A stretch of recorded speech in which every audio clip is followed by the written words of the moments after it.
Mas o próprio criador do antigo Bolsa Família, ele dizia que esse tipo de política ela tem que ter prazo. Né? Então, o que acontece é que qualquer tipo de política, e eu gosto muito daquele trecho da música de Luiz Gonzaga, que diz: a esmola ao homem que é são, ou lhe mata de vergonha, ou vicia o cidadão. Então, na verdade, a lógica é extremamente necessário, é extremamente importante, e são projetos que não são tão caros.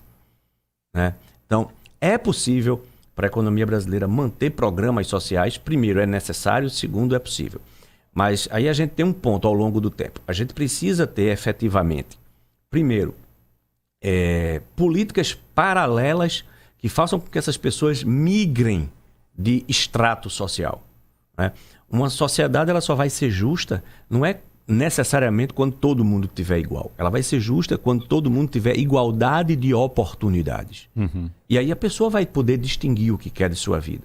Porque a gente não pode deixar a pessoa sem oportunidade. Então, primeiro, é necessário, é importante. A gente sabe que tem uma parcela da população que vai precisar desse auxílio, inclusive ao longo da vida, por uma série de questões, dificuldade de reinserção no mercado de trabalho, por conta de faixa etária, de mudança de paradigma tecnológico. A gente sabe que tem uma parcela da população que perdeu aquele momento que deveria ser treinada e educada e capacitada para ser inserida no mercado de trabalho, mas a gente tem que ter um conjunto de políticas que possam colocar as novas gerações dentro da sociedade, efetivamente, não recebendo simplesmente auxílio. Então, vincular, como está sendo feito, a políticas que levem à escola, uma escola efetivamente de qualidade, e não simplesmente como um pré-requisito de carimbar para que tenha determinados auxílios.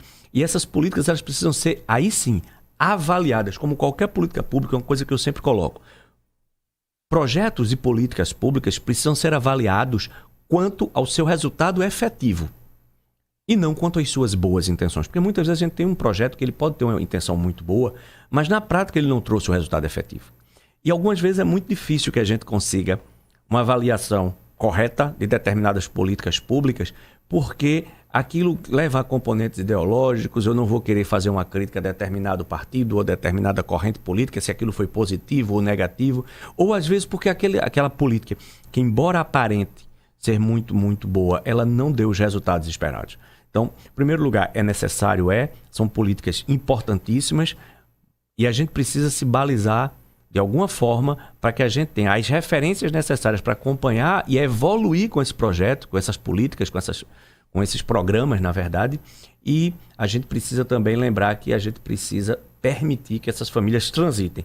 Transitem porque essas famílias, elas efetivamente precisam não depender mais do Estado. Isso vai ser a melhor coisa para elas.